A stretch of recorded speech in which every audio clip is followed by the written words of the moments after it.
Rabia, enojo, alegría, incertidumbre, esperanza, pasión.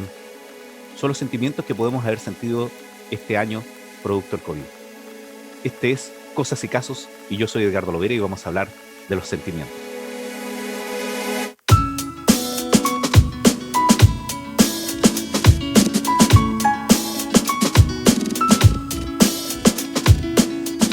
Hola amigos, soy Edgardo Lovera y vamos a hablar en este capítulo de los sentimientos. No hemos conversado de los efectos que ha producido en cada uno de nosotros el COVID y sin duda alguna podemos haber sentido tristeza por el fallecimiento de algún familiar o por la situación que nos aflige, angustia porque no sabemos cómo va a terminar esto, molestia porque no hemos recibido la respuesta que queríamos de nuestros empleadores, de la autoridad, de nuestra familia, pero sí también hemos tenido alegrías porque hemos sobrellevado esto de una manera que no pensábamos. Hemos encontrado el apoyo que creíamos que no teníamos en otras personas. También hay esperanza. Pensamos de que tal vez la vacuna pueda sacarnos nuevos de esta situación. Pero todo esto ha sido atravesado por la incertidumbre.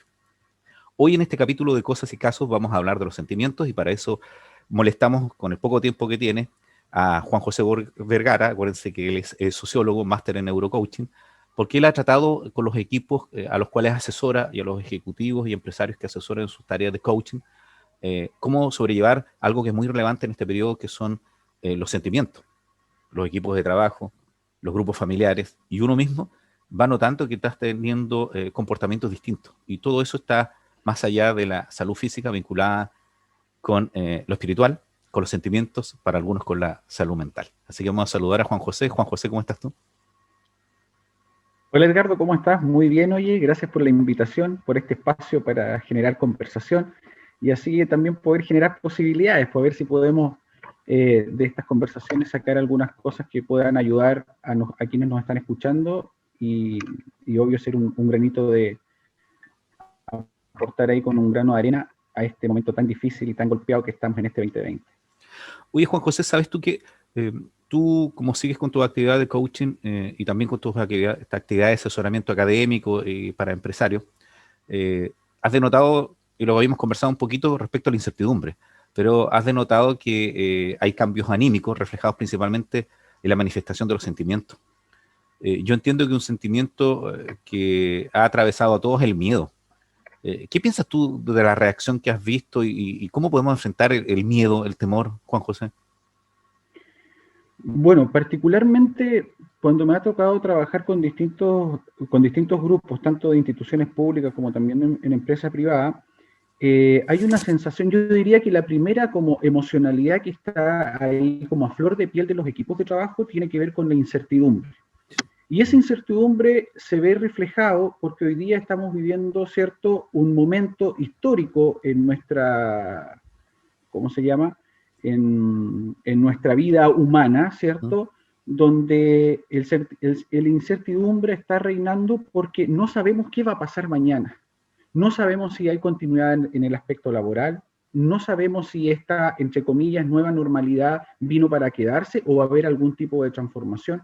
Entonces, lo que está atravesando nuestra sociedad, este sentimiento de incertidumbre, está generando en las personas agobio, fatiga mental, cansancio, etcétera. Una serie de emocionalidad que obviamente viene acompañada de esta pesadumbre ya social y también, ¿cómo se llama?, emocional, digamos, de todas las personas que hoy día que componemos, ¿cierto?, este mundo.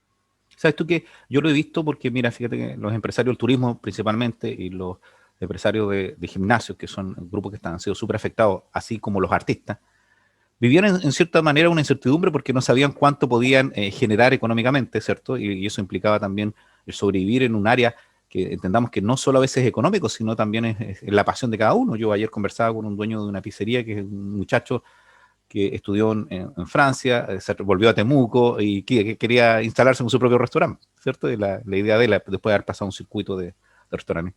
Ellos tenían una cierta incertidumbre, pero no era la incertidumbre como de cuánto va a durar esto, si me va a afectar o no, sino era simplemente los vaivenes de la oferta y la demanda, si iba a tener su proyecto una posibilidad. Uno podría haber pensado también que incertidumbre tendrían las personas que van a jubilar, diciendo cómo voy a sobrevivir si mi renta va a ser muy baja, y hoy en día ellos tienen una certeza que no tenemos nosotros, que es una certeza que van a tener ingresos mes a mes, en cambio una persona que tiene un trabajo no. Nuestros papás habían pasado por las certezas de que sabían de que se casaban, que iban a tener un desarrollo familiar, que iban a empezar a trabajar en una empresa y jubilar en esa, que si no tenían algún problema de enfermedad podrían sobrellevarlo, tenían otro sistema previsional distinto al que tenemos nosotros hoy en día. Pero hay muchas situaciones. ¿Cómo se refleja esa incertidumbre? Tal vez, como te decía yo, puede ser miedo, la sensación que uno tiene cuando pasa esto. ¿Cómo se refleja en las personas? Bueno, particularmente nosotros como país también atravesamos, no nos olvidemos que nosotros atravesamos una situación bastante particular. Nosotros veníamos saliendo, entre comillas, saliendo o en pleno estallido social, lo que sucedió el 2019 en octubre, ¿cierto? En pleno estallido social.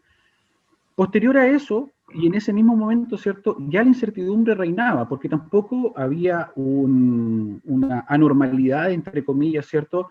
Donde este estallido social llevó a movilizar a gran cantidad de gente, ¿cierto? En demandas de mayor justicia, etcétera. Pero eso también trajo aparejado el miedo, la incertidumbre, porque también el comercio se vio también afectado, las universidades se vieron afectadas, porque no tenían su curso normal. En este periodo de tiempo, después cuando nosotros ya nos encontramos en un marzo, ¿cierto? Cuando ya se escuchaba en enero y en febrero lo que había ocurrido en una ciudad oriental de Wuhan, con esta famosa pandemia, que hasta ese momento no se sabía muy bien qué es lo que era. Entonces, la incertidumbre en el contexto global también estaba operando.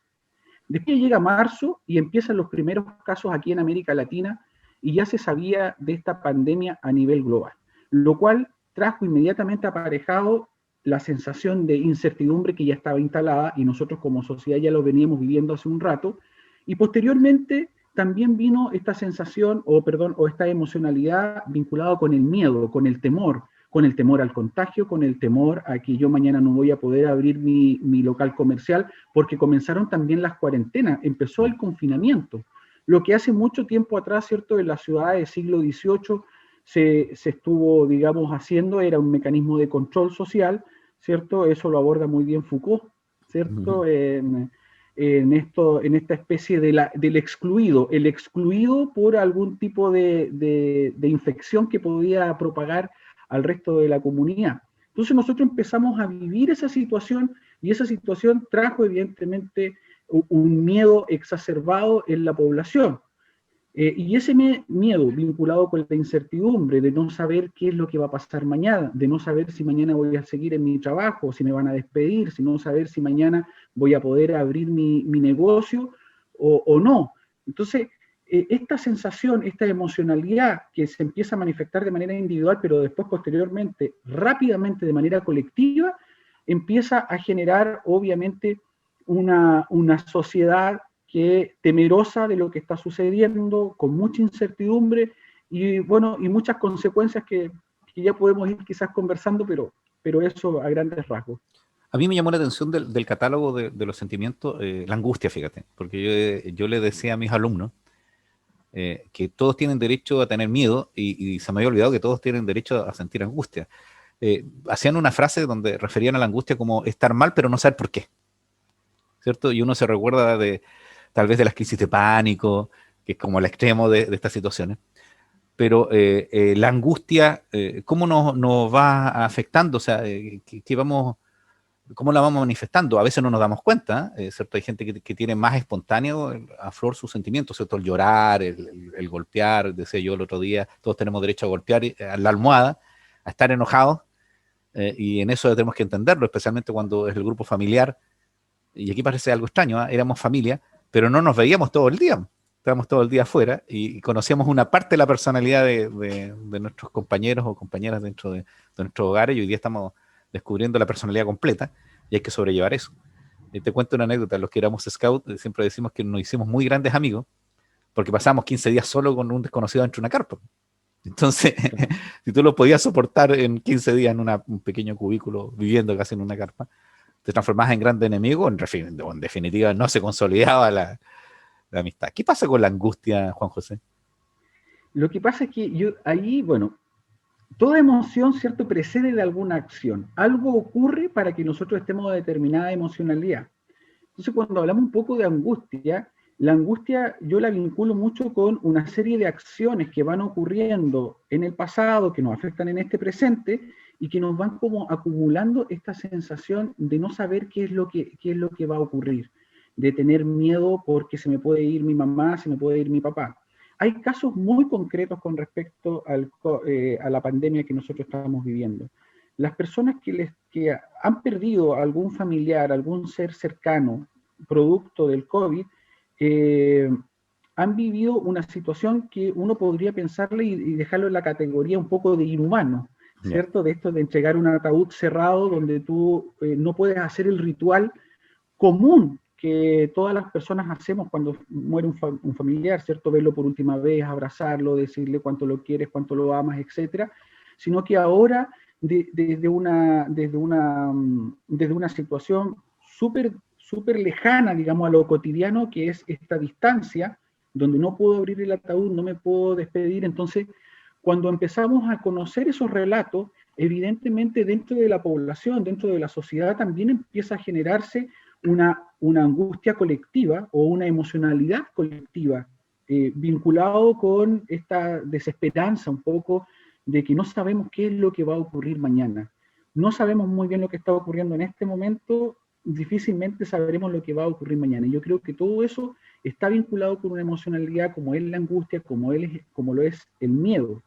Y aparecen otras cosas también después, que tiene que ver, por ejemplo, como la rabia. Eso te iba a comentar, Juan José, porque fíjate que una sensación que fue generalizada fue de rabia, cuando nosotros tuvimos el incidente que el presidente de la República pudo acceder a ver a su tío que había fallecido, ¿cierto? Porque levantó la tapa del ataúd. Y mucha gente escribió diciendo, oye, yo tuve que enterrar a mi mamá, a mi hermano, a mi marido, a mi mujer en un ataúd sellado. Entonces, mucha molestia, mucha rabia. Rabia porque no hay reacciones que uno esperaba.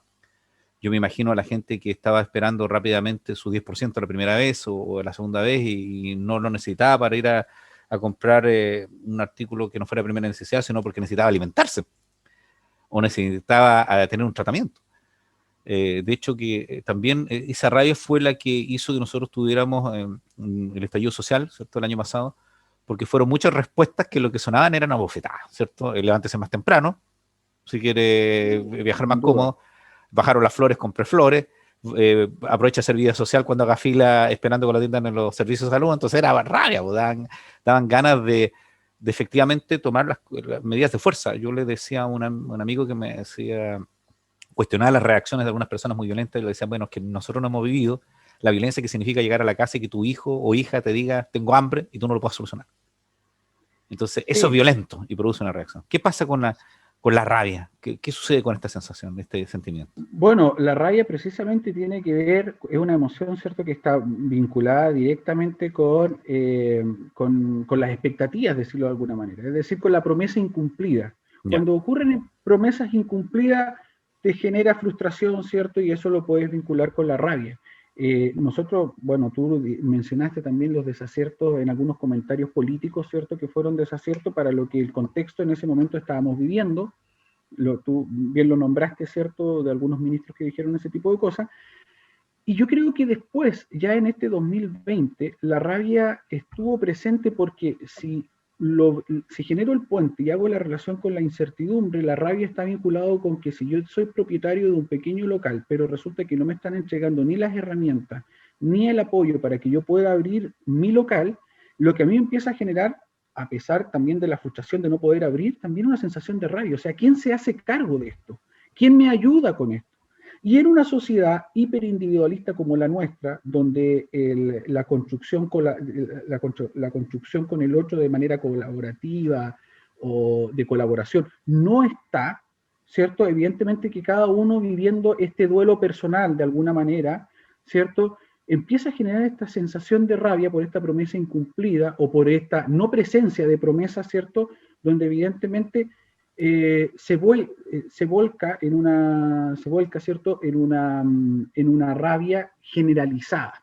¿Sabes, Juan Sin ir José, más lejos, quiero nombrar algo, te escucho, que en una encuesta elaborada por el Núcleo Milenio en Desarrollo Social, dice que, por ejemplo, los chilenos en este 2020, el primer semestre, la emoción que preponderaba era la rabia, con un 30%.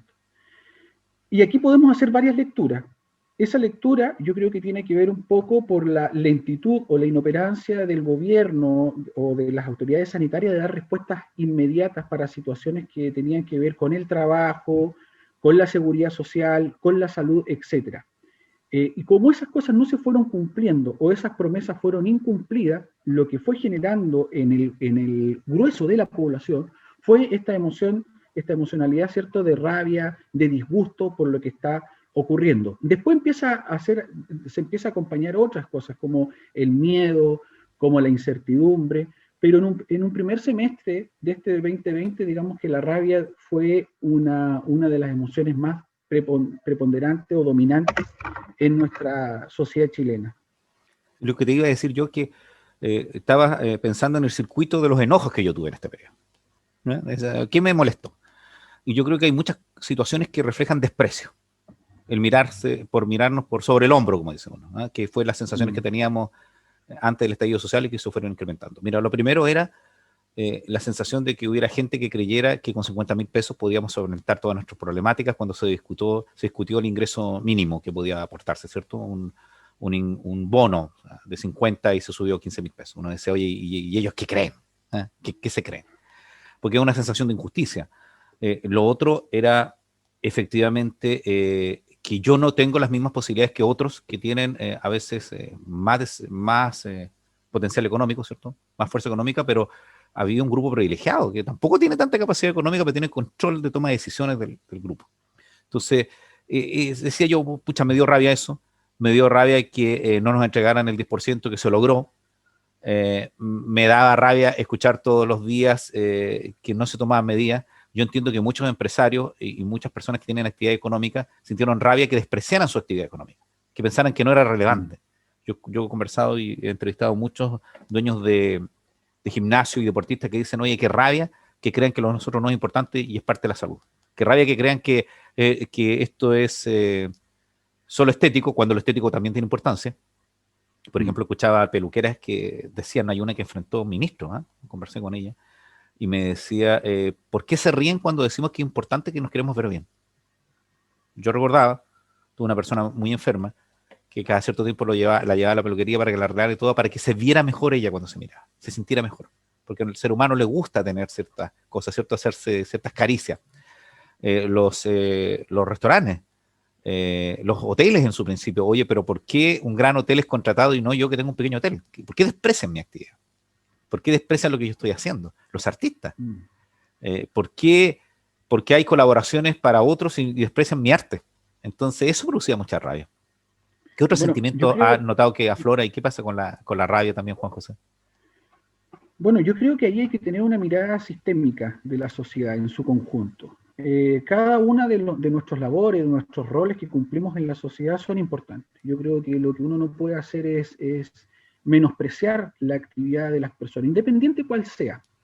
Creo que ahí se puede cometer un error o se puede caer en la frivolidad. Creo que eso no es bueno. Yo creo que hay que tener una mirada sistémica donde la sociedad, cada uno de sus componentes están entrelazados, ¿cierto? Y cada rol que cada persona y cada individuo cumple tiene una función dentro de esta sociedad y viene a cumplir un rol importante. Yo creo que eso hay que partir y dejar eso súper claro. Cuando seguimos hablando sobre el tema de la rabia, vuelvo al tema de la promesa incumplida. Yo creo que aquí ha ocurrido mucho con promesas que no se han cumplido, que no se han llevado a cabo. Por lo tanto, la sensación que tiene digamos, las personas en su mayoría, tiene esta sensación de rabia porque estas promesas no han sido cumplidas, no se han llevado a cabo y no se han dado respuestas claras con respecto a las situaciones, llámense de confinamiento, de las cuarentenas, etcétera. No hay respuestas claras por parte de nuestras autoridades. Entonces yo creo que esa sensación de rabia, por lo menos en el primer semestre, estuvo muy marcada como muy importante, como una emocionalidad primordial. Ahora, yo creo que esto también en el segundo semestre, yendo en esta misma encuesta, cambió. Y cambió porque hay cosas que también, digamos, soltaron un poco esta olla a presión, por decirlo así. La entrega del 10% yo creo que ese fue un bálsamo para todos los chilenos, ¿cierto? Chilenos y chilenas que, digamos, pudieron rescatar ese 10% y entonces ahí ya cambió un poco la emocionalidad de la rabia que pasó a otros tópicos, como la tristeza, como la incertidumbre. Fíjate que me llamó la atención que en el segundo semestre, dentro de esta emocionalidad, la rabia mutó. Ya no era la rabia la primordial o la que tenía mayor cantidad de personas, sino que ahora era la tristeza. ¿Ya? Paradójicamente, la tristeza, si hacemos una distinción de género, estuvo más vinculado con las mujeres, ¿ya? En esas respuestas que se dieron. Y, por ejemplo, para los hombres, este segundo semestre, como emoción, lo que más gatillaba era la preocupación. Y si seguimos en este mismo análisis sistémico que estamos viendo, la preocupación, claro que era lo que venía a acompañar también ahora un poco este segundo semestre, porque tiene que ver con qué vamos a hacer. Fíjate que con los equipos que a mí me ha tocado trabajar de distintas instituciones y empresas, una de sus preocupaciones es qué va a pasar este 2021. Y eso lo digo en el amplio aspecto de la palabra, no solamente en términos laborales, sino que también en términos de interacciones sociales, de relaciones con el otro. ¿Cómo vamos a hacer? ¿Cómo va a ser estas nuevas relaciones sociales, estas nuevas interacciones sociales? Entonces, esto ha ido cambiando, ha sido muy dinámico la emocionalidad que cada uno de los chilenos tenemos, ¿ya? Ha ido mutando, pero todo ha ido mutando también en relación al contexto que hoy día estamos viviendo. Entonces hoy día, por ejemplo, cuando yo te comento esto de la preocupación, está instalada, y claro, está instalada porque resulta que yo creo que ninguno de nosotros sabe muy bien cómo sigue este 2021.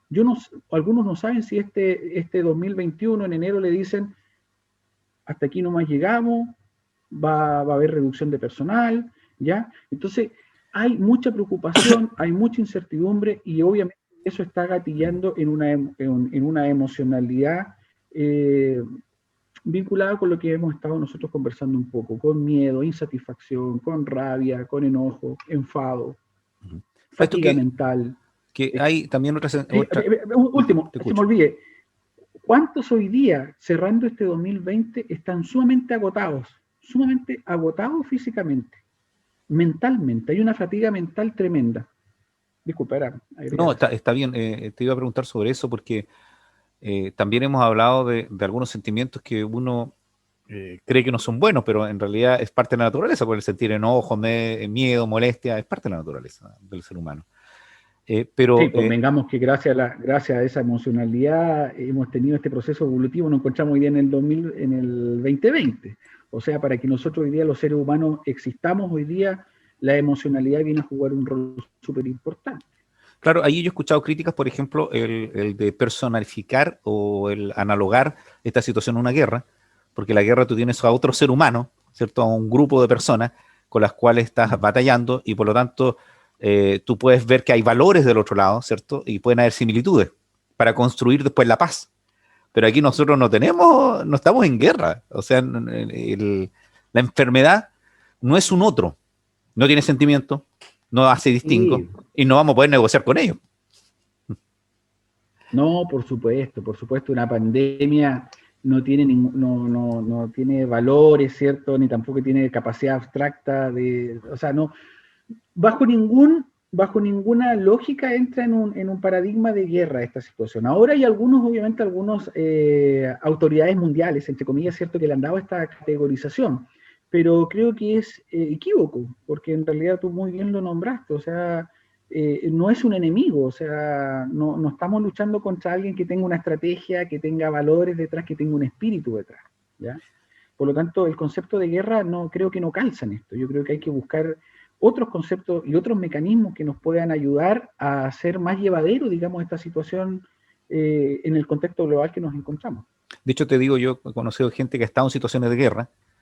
Por ahí tuve algunas cercanías con personas que vivieron la Segunda Guerra Mundial y con algunos amigos que vivieron situaciones de guerra en Centroamérica y me dicen, oye, esto no tiene nada que ver con una guerra. O sea, aquí tú estás en tu casa y puedes dormir tranquilo sin pensar que alguien te va a golpear la puerta, ¿cierto? Lo más cercano que hemos tenido en Chile en este último periodo fue una dictadura que te golpea la puerta y te saca. Sí, la incertidumbre del trabajo, me hablaba ayer un amigo que él alcanzó a tener un poquito más de mayoría de edad, el 73, me dijo yo entre el 73 y el 78, sentía lo que sentía ahora que era angustia de no tener que comer.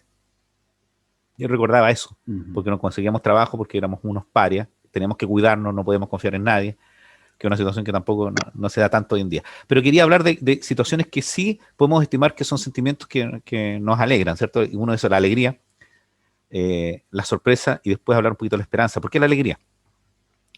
Recuerdo una señora que le entrevistaron y dijeron, ¿qué va a hacer con su 10%? Comerme un asado.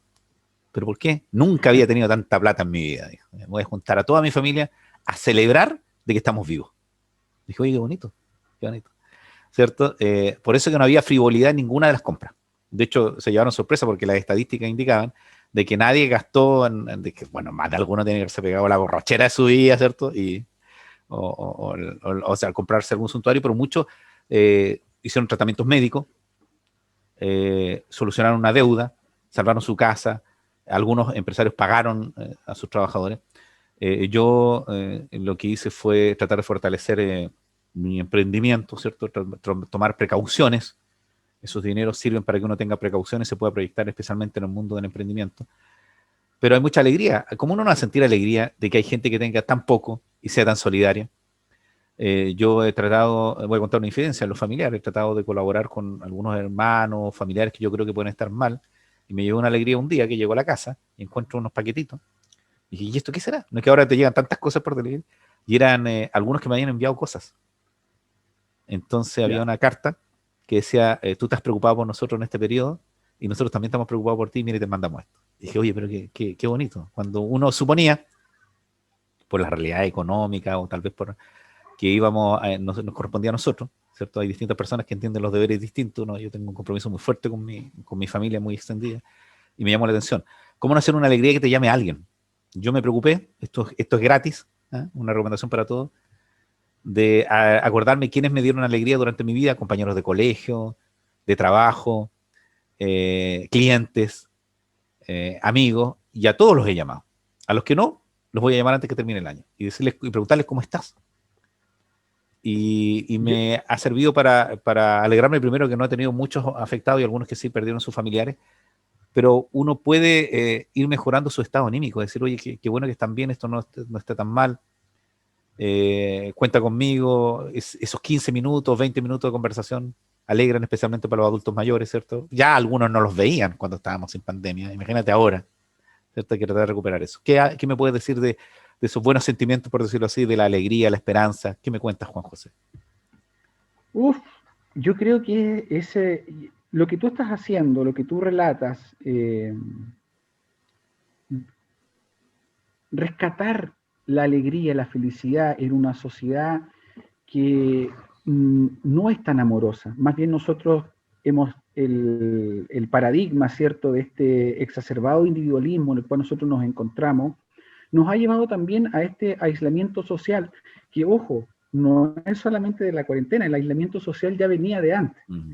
De hecho, aquí hay algunos autores, Sigmund Bauman, ¿cierto?, donde él nos hablaba de esta modernidad líquida, donde todos nos observan, pero nadie sabe muy bien qué es lo que también nos está pasando en nuestro interior, ¿cierto? Eh, Creo que es el momento de hacerse esta pregunta de qué es lo que yo le estoy entregando a los otros. Y pregunto esto porque creo que una de las formas de poder salir, de poder tener una mejor y una mayor esperanza, tiene que ver con generar una sociedad mucho más cariñosa, mucho más amorosa. Y eso tiene que ver también con preguntas que son íntimas, son de cada individuo. ¿Cómo hago yo? ¿Cómo puedo hacer yo para aportar en esta construcción de esta sociedad que sea más amorosa, que sea más cariñosa, que nos tengamos mayor empatía entre nosotros, que no seamos tan prejuiciosos, no tengamos tantos juicios de valores en relación con las actividades del otro, quién es el otro? Creo que aquí es importante eso, creo que es importante colocar en la mesa, en la conversación. La conversación siempre nos va a abrir oportunidades, nos va también nos va a dar la posibilidad de diseñar ese futuro que nosotros queremos. Por eso yo, por lo menos en el discurso que estoy entregando, en las conversaciones que he tenido, tenemos que tener una sociedad más amorosa, hay que construir una sociedad más cariñosa entre nosotros, más fraternal, creo que es la forma que nosotros tenemos como seres humanos, como especie, de tener un mayor bienestar, un mejor vivir.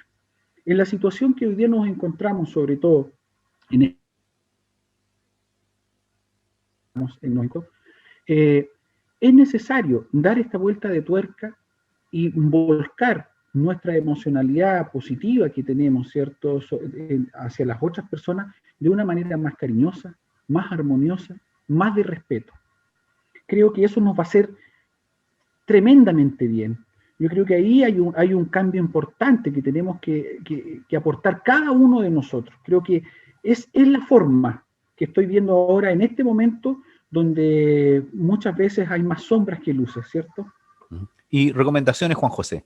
¿Qué podemos hacer cada uno en nuestros hogares o nuestros emprendimientos, los que tienen la posibilidad de continuar trabajando, para rescatar lo mejor de nuestros sentimientos? O enfrentar a aquellos que nos ponen en esta situación de incertidumbre. ¿Qué podemos hacer? ¿Qué recomendaciones nos dan? Bueno, yo voy a partir lo primero, es que es la aceptación.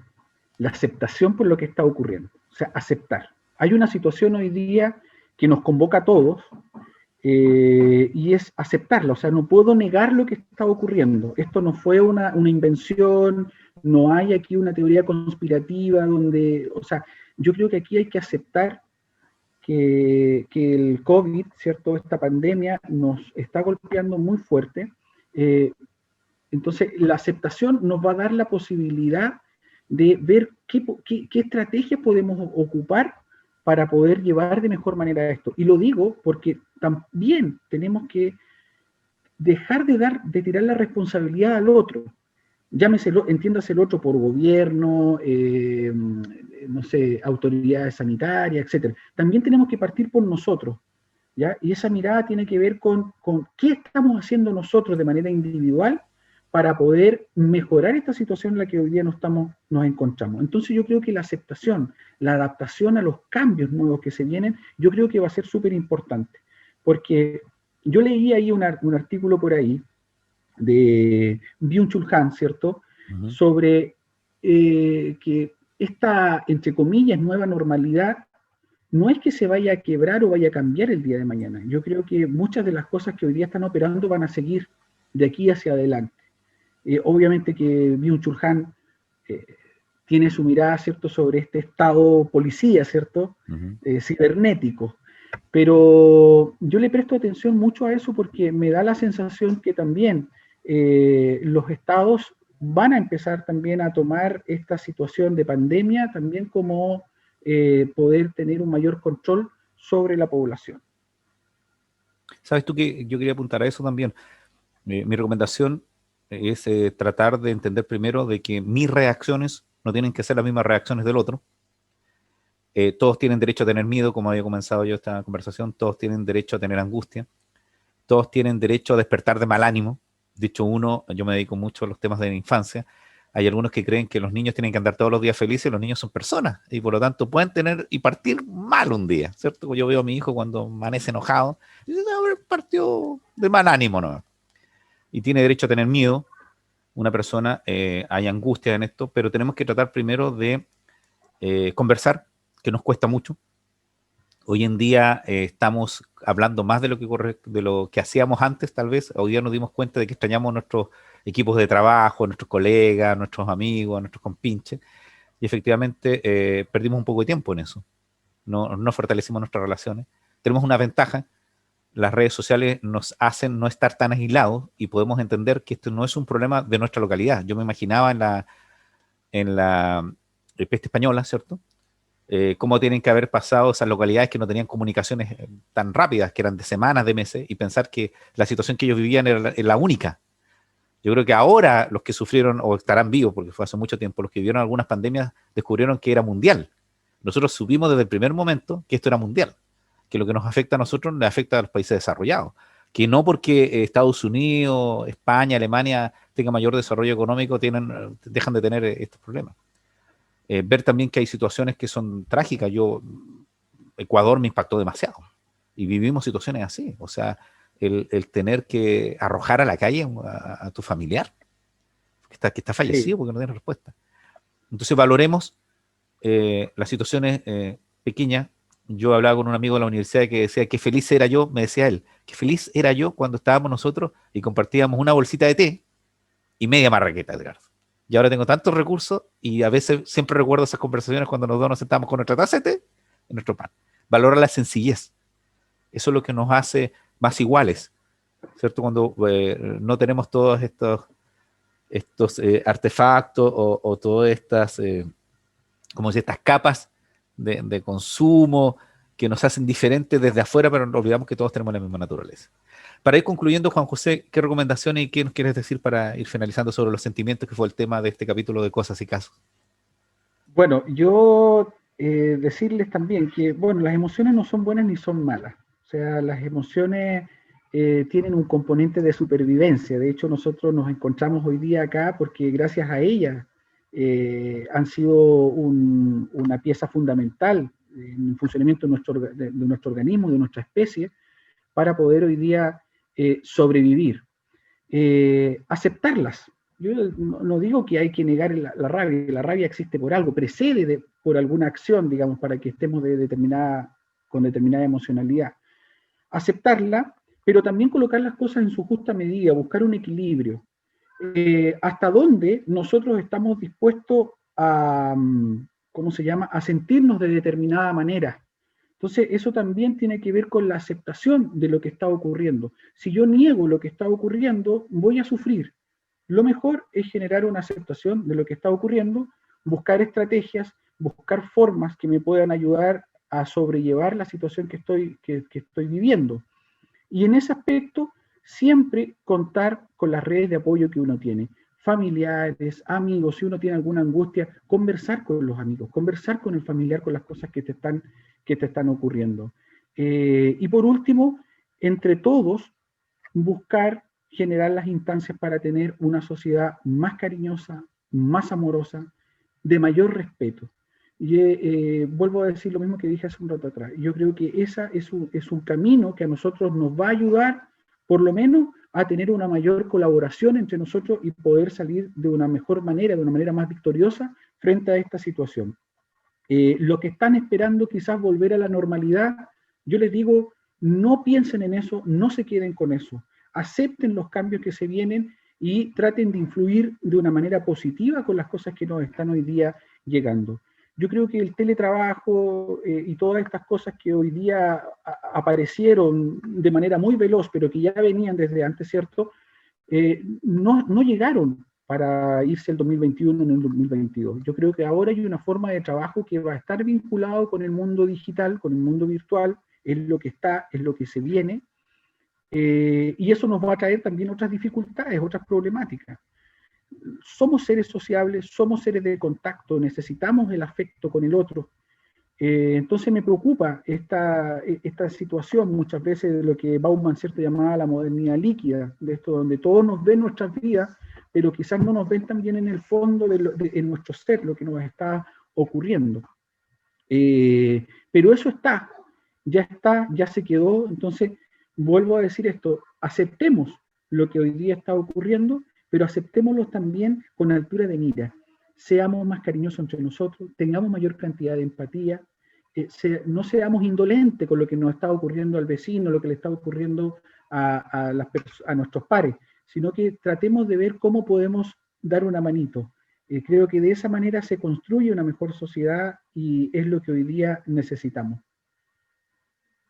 Gracias por tu tiempo, Juan José. Recordaba una historia, unos paleontólogos, unos arqueólogos encontraron hace un año atrás un hueso, un fémur, que mostraba una fractura y esa fractura estaba curada, y lo que implicaba en esos tiempos prehistóricos que alguien ayudó a una persona que estaba herida y pudo sobrevivir.